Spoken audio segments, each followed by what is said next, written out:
What is up, you guys? It's your favorite tarot reader, and I am back. Except for I'm not back with another read. I am back with a life after miscarriage video.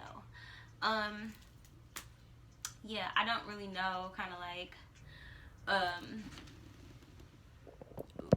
do it like that. I don't really know what kind of like made me want to film this video, but I just feel like maybe it's time. Like I'm in positive spirits. I'm in good spirits, especially with the new year starting, and I'm kind of excited to just watch my life change. And I feel like the cause of all of that change is my son, is my Zai. And right away I'm getting super emotional, and I just filmed a video because, as you guys will see, I had on the same outfit in my trying to conceive video. If you guys have not checked that out, definitely I'll leave a link in the description box below to a whole TCC journey playlist, okay? But yeah, like, I don't know. Okay, so I don't know, because I don't really know where to start or like what to talk about. I'll talk about leaving the hospital. Can't believe I'm getting so emotional talking about something that I talk about every day. I talk about my son every day, you know, but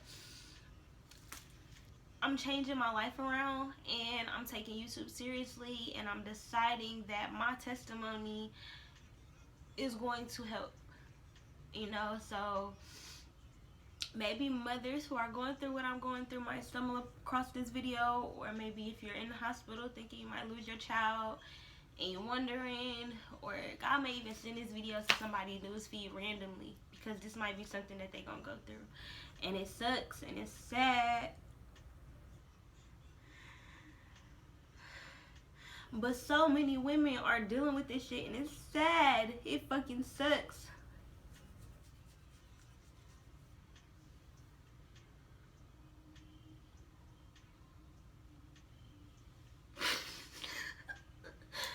It fucking sucks, okay? It sucks. Yeah, baby. So there are a lot of different reasons why people miscarry, why our soul babies are only meant to be angels in this lifetime, and etc. For me specifically, I had pre-prom, premature pre-rupture of the membranes. I'm pretty sure. I don't know, pre-prom. You can look it up. You can Google it. But my water just broke one day. My water broke on the 8th. The 8th is such a fucking important day. Like, Sky was born February 8th. I was born on July 8th. And Zion, my water broke for him on November 8th. Huh?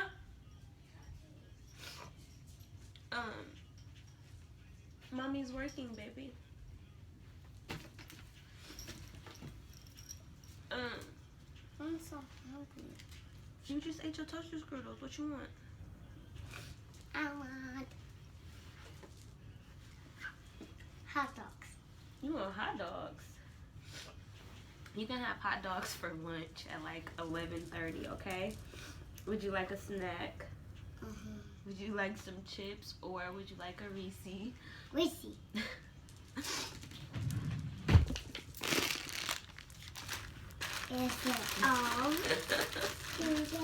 When I'm done filming this video, I'll make you some lunch. It's only 10 o'clock in the morning, y'all. She just had 2 toaster strudels for breakfast.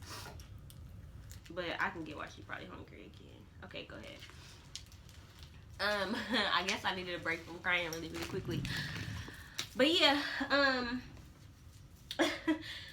so yeah, the 8th is a very important and very, very special day for us, and Jonathan's name has 8 letters in it. It's a number that when I see it, I think about him and I think about Zion. So 8 is just a very abundant number.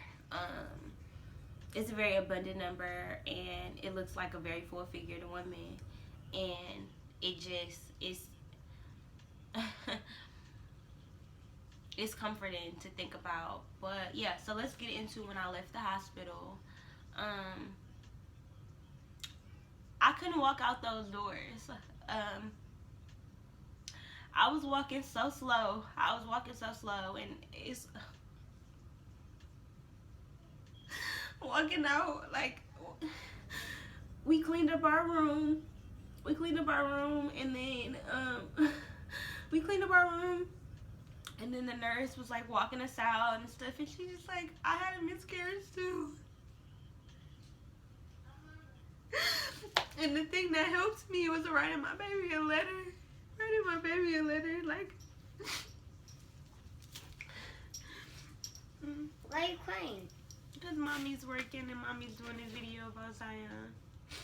Sam? Yeah, Are you sad, Sam? a little bit. What are you doing now? But she love us. He do love us. He do. He do. Don't be crying. Don't be crying. Don't be crying. Don't be crying more. It's okay to cry. Not you. Not my.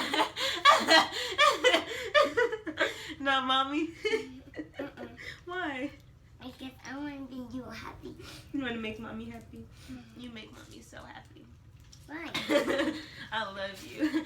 Okay, so anyway, y'all, the lady. Turn on my TV. Yeah, go watch TV. Mommy's working, okay? My TV's not working. Why not? Because TV. I want the phone with my TV. Okay, go figure it out. Yeah, okay. So I gave the nurse a hug. She's like, can I hug you? I know we just met, because she wasn't the nurse. That was my nurse. My nurse that had like helped me deliver my placenta and stuff wasn't there anymore. But then I had another nurse. Oh my god, like, what is her name? Because she was everything, and she just came in there right before I was finna leave, and she just gave me the biggest hug, and she was like, I'm sorry I had to meet you like this, but I'm not sorry that I met you, and I'm gonna see you again. It was like she knew, because she is a labor and delivery nurse, so she knew. She was like, I'm gonna see you again, you know.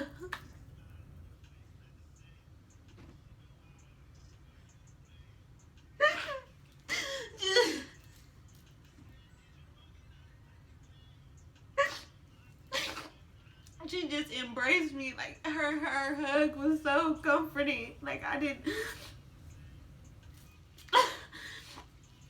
So I walked through the doors, the 2 double doors, to unlock the hospital doors, you know, because in the neonatal area, they don't want nobody running off with nobody baby, so the doors are locked. So they had to open up the doors for us. And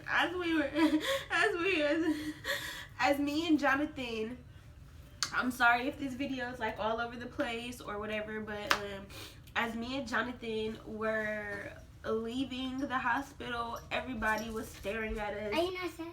Nope, I'm not sad no more. Go in your room and play, baby. Sad on the first. Huh? But yeah, so can you bring Mommy Zion's urn? Yeah, bring Mommy Zion. Go get him.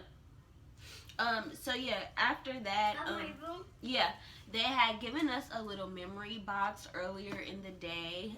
Once I do like my labor and delivery story and all that, I'm also gonna do a what to expect leaving the hospital like video, like a formal video about like what happens and what the hospital and stuff will do for you. Go get the other one. Yeah, thank you. Go get the other one. The bigger? Yeah.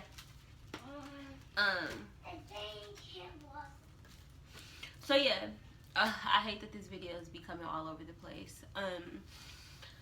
But yeah, so we pretty much we left out, and I was what? I was kind of feeling embarrassed, to be honest, because I was leaving women's hospital, a women's hospital, which is I don't. It's not for just giving birth, so I don't want to say that. But I left a women's hospital, and I'm carrying this box. I have on hospital pants. I'm with my husband, or I'm with my fiance. I'm crying, and like I said, I'm carrying this box. And everybody that walks past me is like looking at me like they know that I'm hurting, like they know that I'm in pain, because obviously you can see that I'm crying. So I felt like every eye was just on me and wondering what happened. And then we got in the car and we went to go grab food. Yeah, we went to go grab food, and we ended up going to Cousins. We ended up just going to Cousins and getting some food, and then he ended up wanting to go to Walmart because we had been going through a lot, and he didn't have any clean clothes that he felt like washing and stuff like that. So it was just kind of like, okay, when we get home, we just pretty much want to like just be together. We don't really want to sit here and wash clothes and have to clean up and do stuff like that. So yeah, so afterwards we had actually went to Walmart, and I was so pissed. I was pissed at Jonathan because I wasn't pissed at him, but I didn't want to be around people. I didn't want to be around people. I didn't want to look at them. And being in Walmart,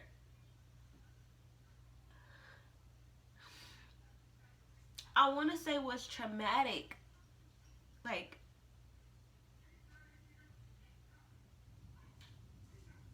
even just reliving it, like thinking about it, it just feels like so many eyes were glued to me.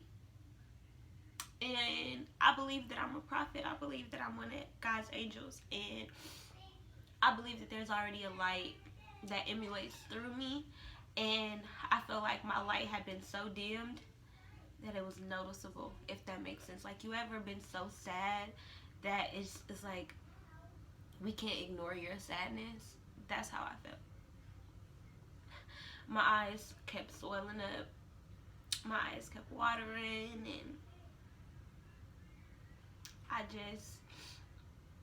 I couldn't handle it.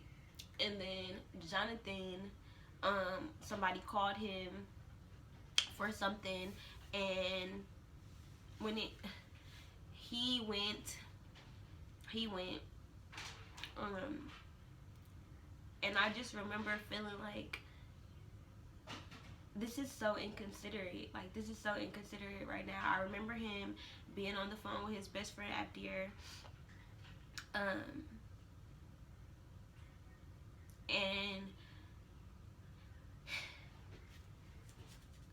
I just remember blaming him, like being like, how are you so happy?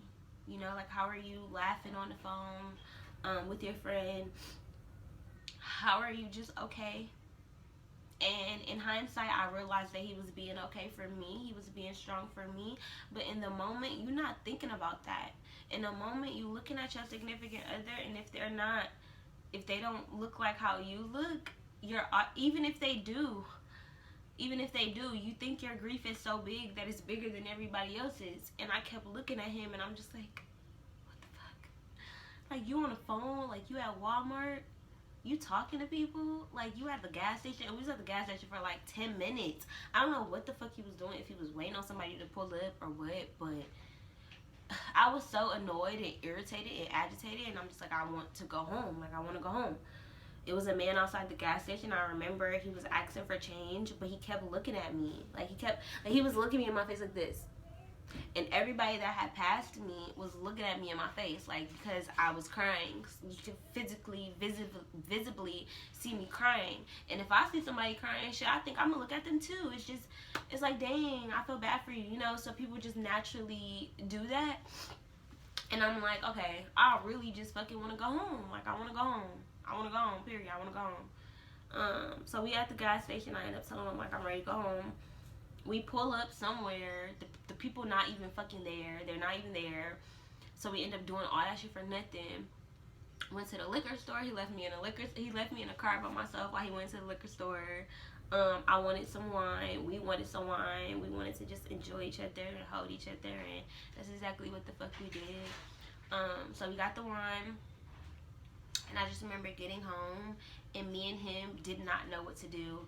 He had lost the blunt. He was like panic. He wasn't panicking, but I could tell that he was frantic. He kept like looking at me, and then he kept like running out the house to go check in the car and see if the blunt was in the car, and I was just moving like a zombie. Like, I remember just kind of looking around the house like, bitch, like, this house looks... Mama, are you like a zombie? Marnie, you like a zombie? Mm-hmm. Why? Because I was so sad. Sad? Mm-hmm. That's your daddy? Not because of my daddy, because as I am. Zion? Mm-hmm. Why? Can you go get him? Go get his bear. Go get the silver thing. I didn't have him. Yeah, it's in your bed. Go get it. He's working in my bed. Mm-hmm. So... yeah, so once we got home, we didn't really know what to do, and looking around the house, he even said he like the house feels different. The house looks different. Like, it looked small. It looked small. Like, Zion's energy was so big when he was in my belly that, like, having him not be here. What, baby? Mm-hmm.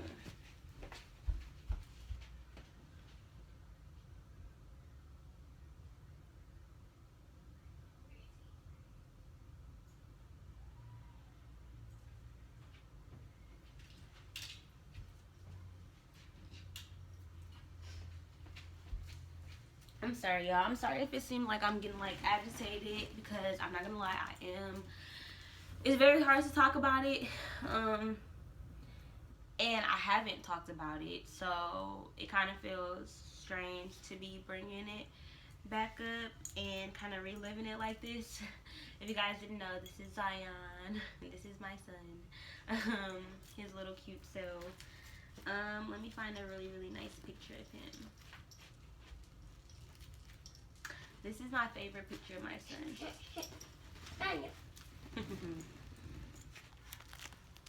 I think this might even be like the thumbnail. But yeah.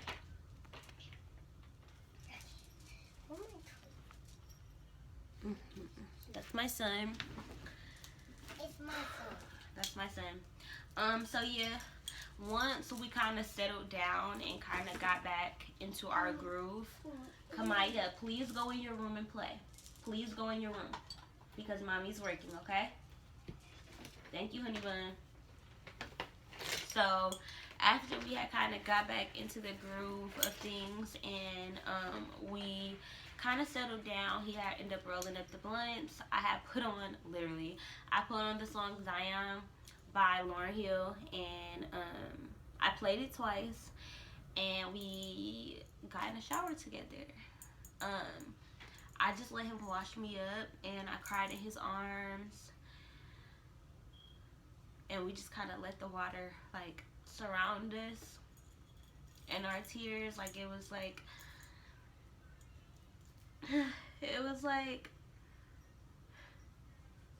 I can't even explain what it was like. It was euphoric. It was what we needed. It was exactly what we needed. Yeah. And then we got out of the tub, we got out of the shower, and we laid down in the living room on the couch together.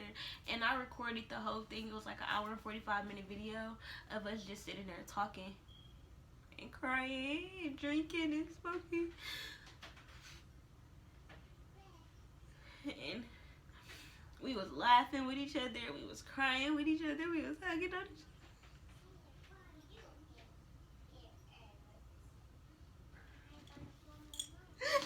Like, we were just like talking about our son and just reminiscing and talking about like how we feel mentally and spiritually and how we want to try again. Like, we just spent 2 hours like loving each other, and at the end, I accidentally said, like, you're not as sad as me.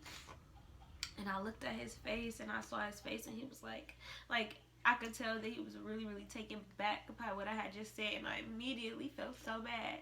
I felt so bad. Because I knew he was hurting just as much as me. You know, like, I knew. Because in the hospital, he couldn't really hold the baby like me. You know, if I never would have asked him to, he probably would not have. But I was the strength for us. And just like I was the strength for us sometime, and he was too. We were each other's strength, just in different ways. Just in different ways. Just in different ways. And I hurt him so bad that night that we did not sleep together. He slept on the couch and I slept in the bed. And I felt so bad. Like, after I said it, our energy was just different. He picks me up and he was like, let's dance. Let's dance together. And he had the music on and we was dancing. And then that's when I said it. I'm like, I don't want to dance. I don't want to. He was telling me how beautiful I was, and he was telling me that he loved me and that he think I look good and all the stuff that he wanted to do to me. He can't wait to do to me. And it was irritating me. It was irritating me. Like, his love was irritating me because I didn't feel worthy of his love at the time. I felt like I had just failed myself and him. And I didn't understand why you wanted to dance with me. Like, he literally got up and was like, let's dance. Like, let's slow dance. Like, we were, like, stepping. And I wanted to enjoy it. But in my mind, I'm like, nigga, what the fuck? Like, I'm sad. I don't want to do this shit. And I wish that I would have just let him make me happy. Like, let him be my peace. But I wanted to sit in it. Like, I wanted to sit in it. No, matter of fact, I had just got home. Like, I fucking just got home. That it was okay that I didn't want to do that. It was fucking okay. It's an accident. It's a fucking accident. But yeah, so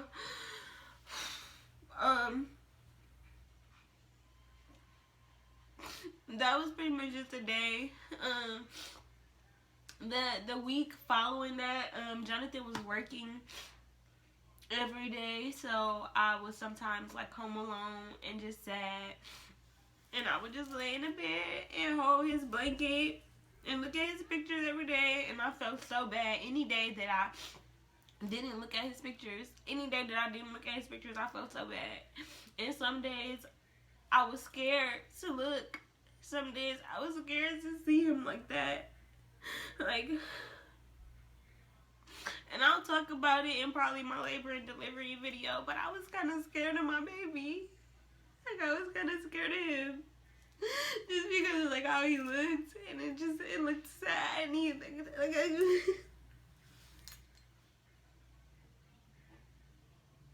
so, for a couple days, I was just riding with Jonathan. Everywhere he went, I went. Like, we was like this. It was like this. And it was like every single fucking day. Like, we would be in a car just riding with each other and smoking and getting high. And I would see a license plate, or I would hear a song, or I would just burst out in tears. And sometimes I wouldn't even have a reason.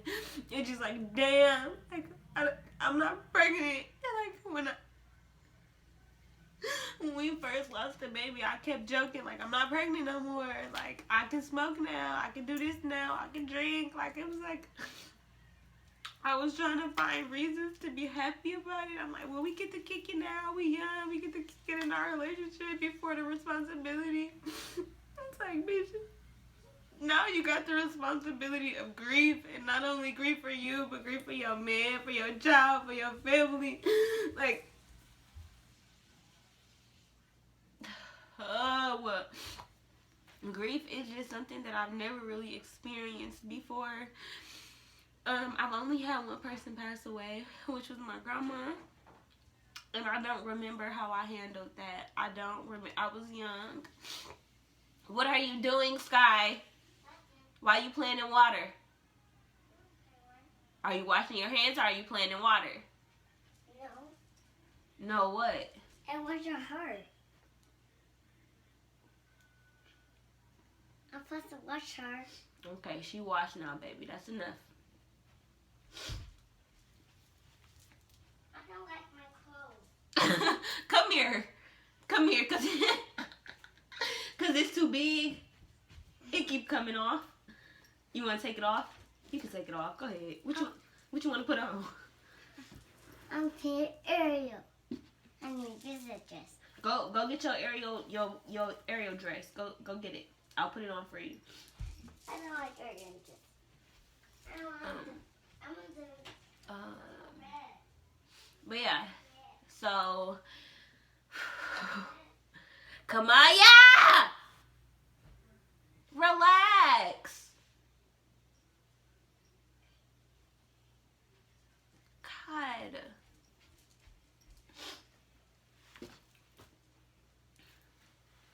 You don't like this one? Huh? No. Why not? Cause Cause what? Look at my nose. Can you go get me some tissue? oh. Okay. You okay? But yeah, so I guess that was like the first beginning.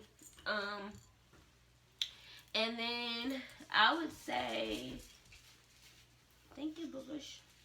I would say like since then, it's been kind of hard, like as far as like working and stuff, like trying to like reclaim my identity, especially because I am a social media influencer. My work is on social media, my YouTube videos, and my tarot readings.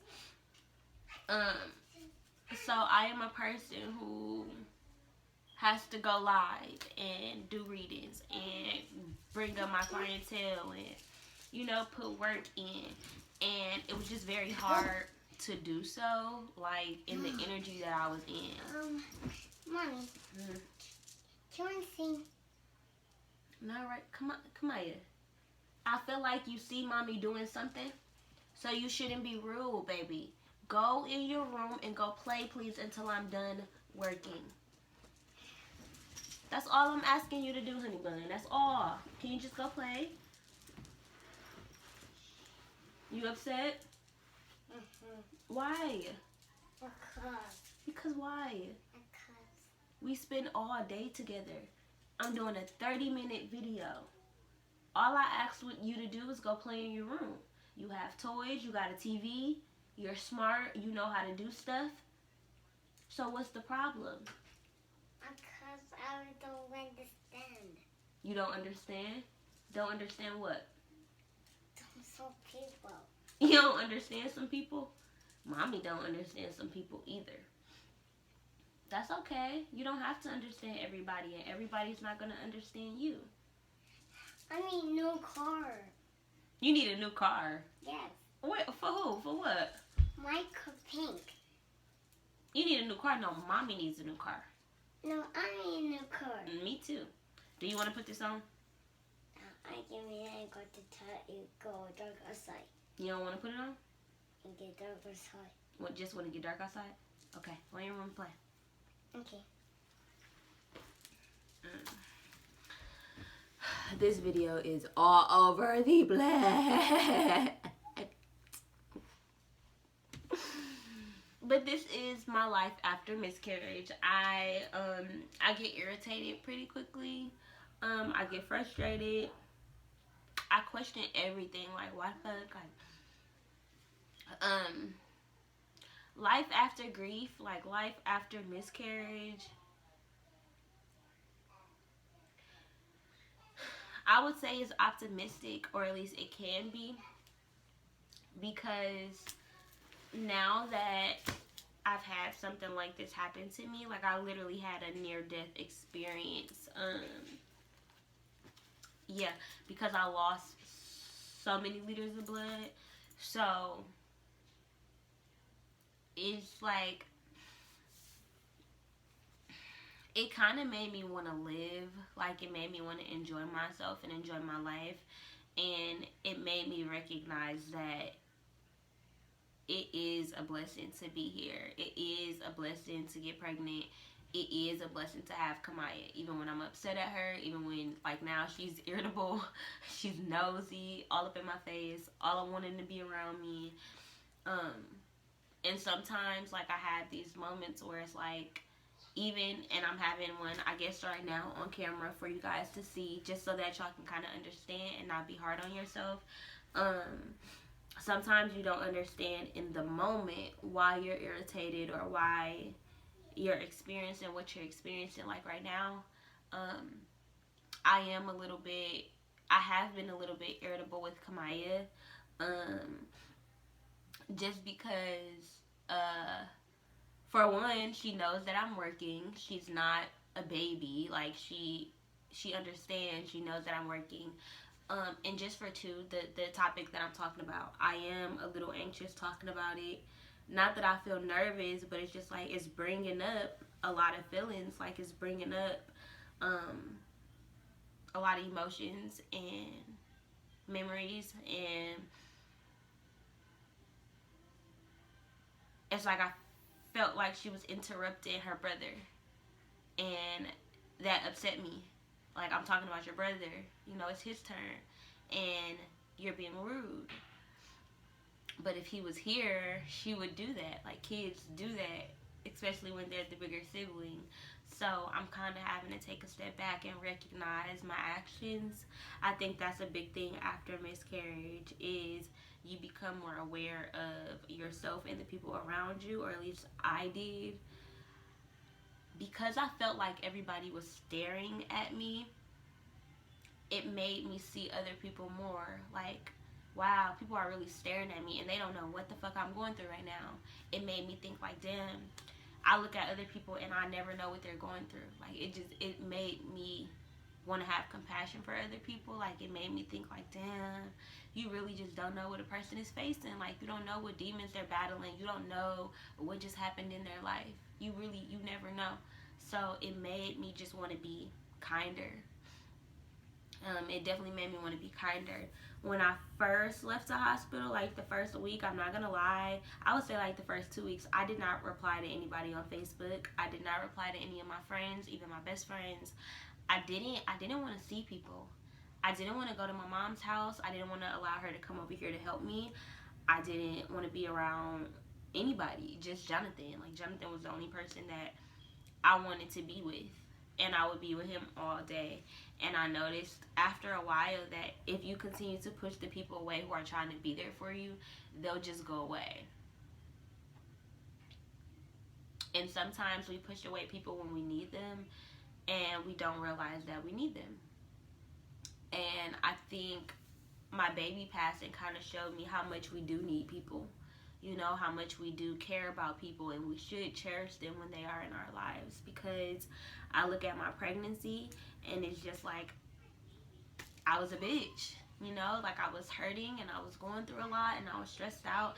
And not only did I take it out on my family and friends around me, but I also took it out on my child. I took it out on the pregnancy. Meaning I kind of was like a Debbie Downer, you know, where I could have been like taking pictures of my bump and, you know, like getting myself together, trying to force myself to feel better. I kind of just allowed myself to feel shitty. And there's nothing that I would change about. I can tell that I'm anxious because I keep moving. I wouldn't change anything about my last pregnancy. However, with this new pregnancy, I will do it differently. But I wouldn't change anything. It's just kind of like I'm aware that things could have been better if I would have allowed them to. But that's the lesson. That's the lesson. Next time, don't just sit in your sorrow. Don't just sit in what you're going through. Do something about it. You know, you don't have to sit in the bed and feel sick all the time, every day. You don't have to not want to work. You don't have to focus on the negative. You don't have to focus on the stress or the worry or the fear. Because that'll manifest itself into your reality. And it did. My biggest fear happened. So it just kind of taught me to be cautious of the things that I say as well. Be mindful of what you say. Be mindful of what you wish for. Be mindful of what you complain about. It's been really, really hard just kind of like finding myself again, because as a woman, I think you do deal with embarrassment after a miscarriage, because people wonder what happened, and it's like, why, like, not saying that people should ask what happened or like why it happened, but every time somebody called me and they asked me like, well, what happened and why did it happen, I just got so irritated, because that question feels like, to a mother, like somebody's asking, what did you do? Like, what did you do? What did you do? And even if that is not their intentions, you'll feel that guilt, you'll feel that blame, you'll go over every single thing that you did wrong in that pregnancy. And it was just like, if you guys didn't know, I did smoke throughout my pregnancy. And that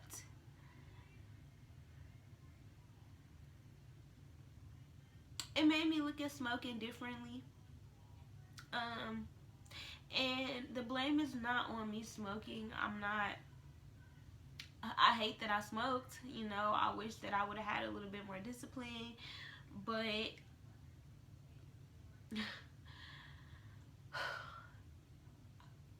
it changed my relationship with weed. Like, my pregnancy and my miscarriage changed my relationship with smoking. I continued to smoke, I did, but it was just like, I didn't enjoy it. I felt guilty about doing it. I felt bad about doing it.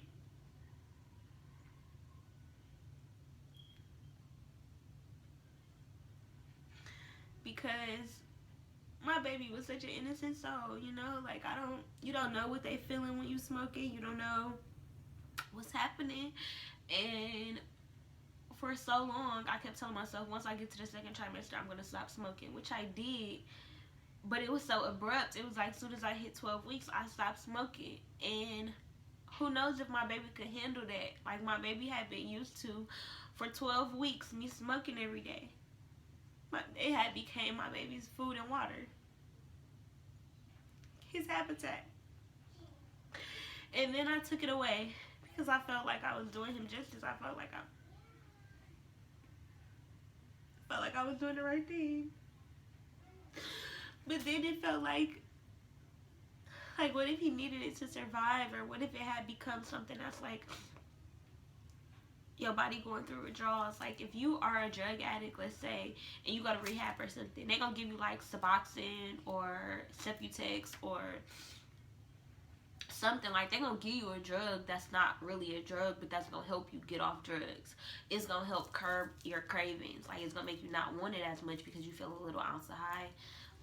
But it's not that high, right? So let's say you pregnant and you just got off drugs. If you on a hard drug, they're gonna tell you can't just stop cold turkey. Like, you can't just, if you're pregnant, you can't just stop a hard drug cold turkey. You literally have to wean yourself and the baby off. Like, you literally have to it becomes something that the baby needs, especially if like it's been that way since the beginning. It's kind of like the baby doesn't know that this is something that's attacking it or something that's not good for it. The baby just knows, this is my environment, this is my home.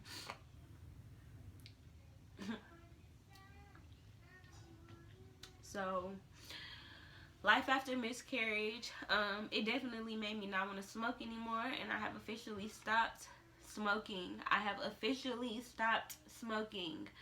If you see any smoking videos, they are old. Y'all will be able to tell because of my hair.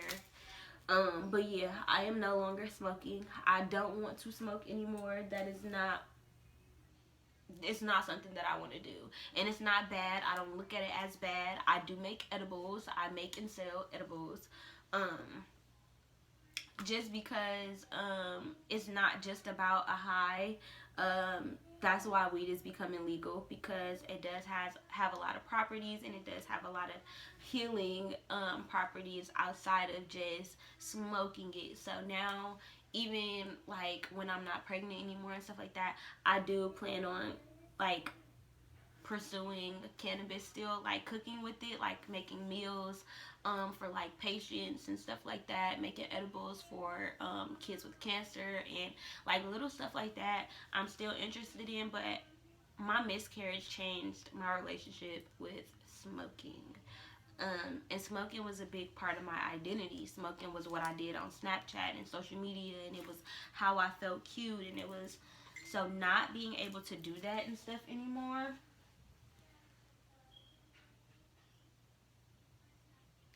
But it was just like, I don't know.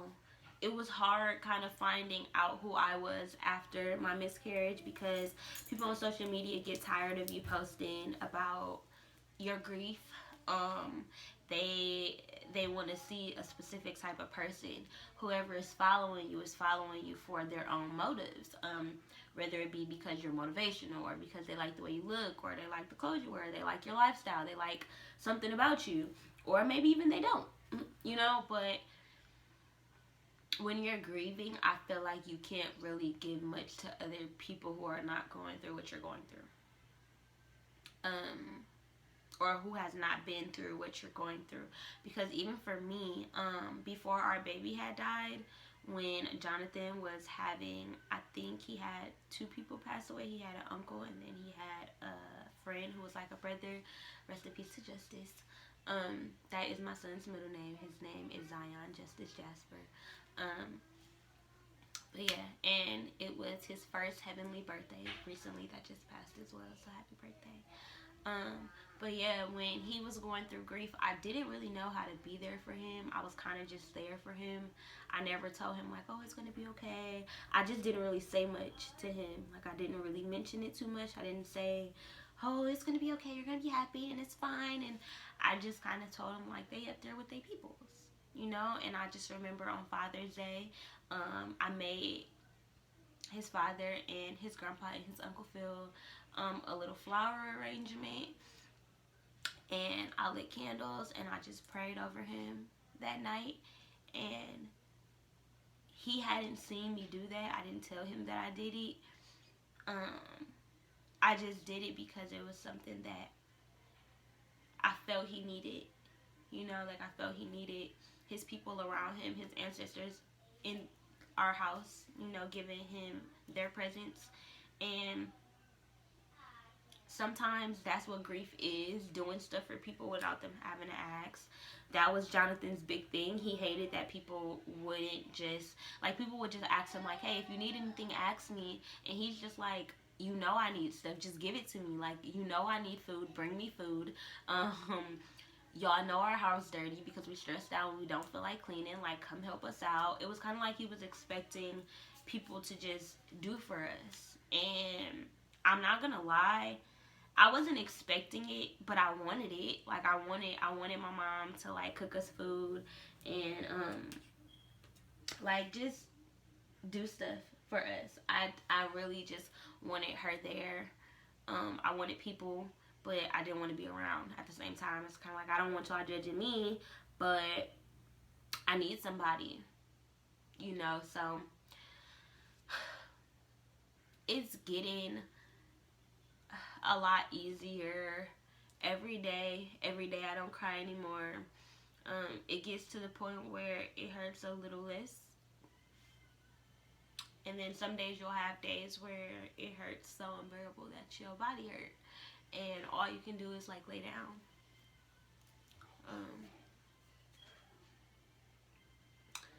A miscarriage changes your life. Like, I don't care at what stage, because some people have miscarriages at just a couple weeks. And it's like no situation is easy. No, like you would think, okay, because some people go through having a stillborn where it's like, okay, they have been with their baby for 9 whole months. and they're expecting a baby, right? But that's no worse than not even knowing that you were pregnant and then you find out that you had a miscarriage. It's like, well, what did I do? Like, what? I didn't even know I wanted you, but now the thought of me not having you, like, you just... I think that as mothers, we think that our body, this is just something we're supposed to be able to do. I feel like a lot of time we take for granted how hard having a child is, how hard being a mother is. Like, women, I don't think get enough credit. Like,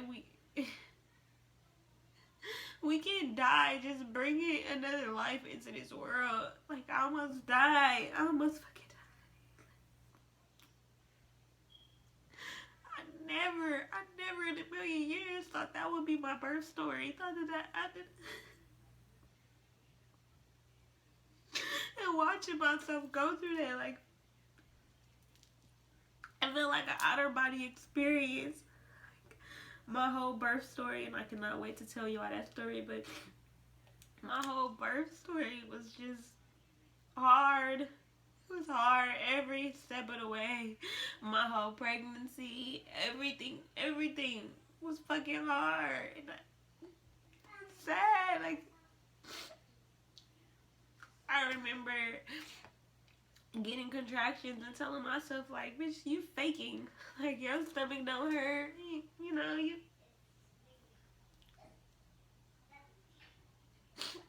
The first time I had a baby, I was so scared. My first contraction that I got, I was like, give me the epidural.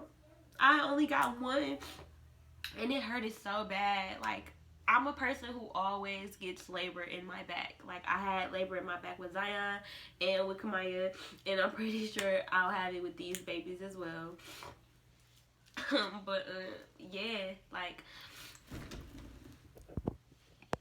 it was hard. Like, it was just like...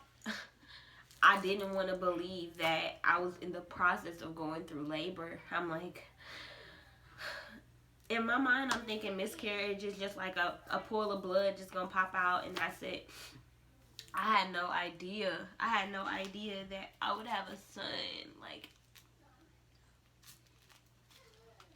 my baby, like, look at him right here. Like, look at him right here. He looks like his daddy. Like, he just looks precious. He looked like he would have looked like us. Like, he just,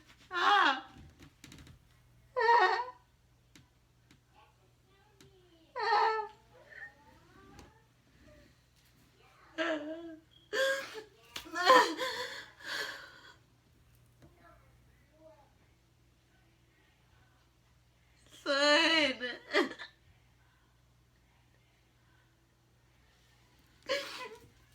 He looked like us. He looked like us. He looked like us. He looked so precious. Like,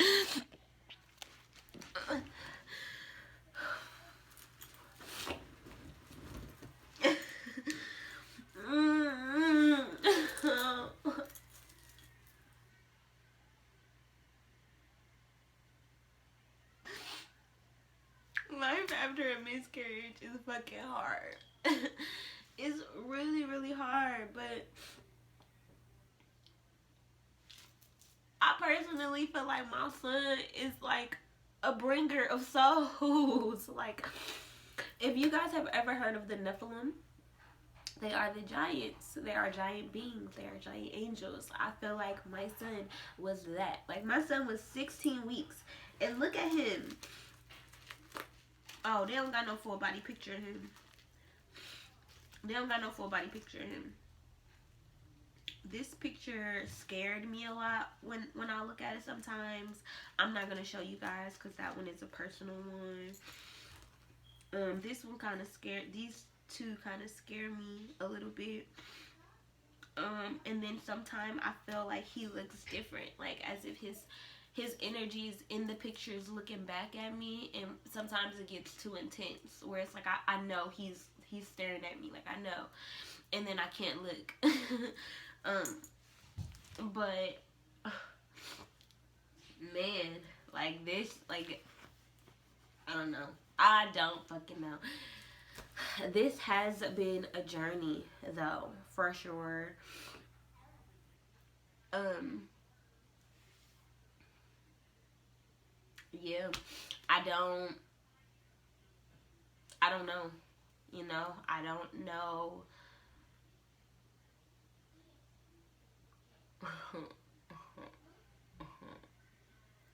I don't know.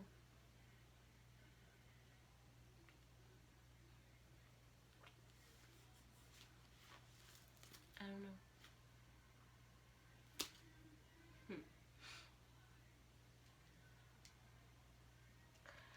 I'm still dealing with life after miscarriage. I've only this has only been my life for 2 months. It's about to be January. It's January 5th today. It's January 5th today, and I have my son November 11th. So it'll be coming up on 2 months on the 11th. If you guys didn't know, I am on a TTC journey. I have a video, my first video posted about that right before this one. I also have a pregnancy journey playlist that I'll leave in the description box below. But I don't know where I was going with that, but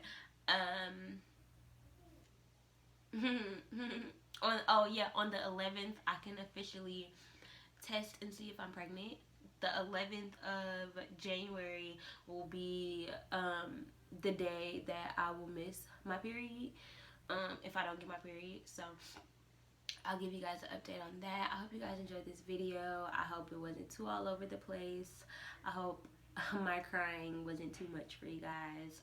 If you did like this video, if you got something from it, or if you just want to send me some love and some light, then go ahead and leave a comment down below and thumbs up this video. Also turn on your post notifications so you can get notified anytime I post a new video. Alright, y'all. I'm out of here. Me and Son. Me and Shon, we out of here.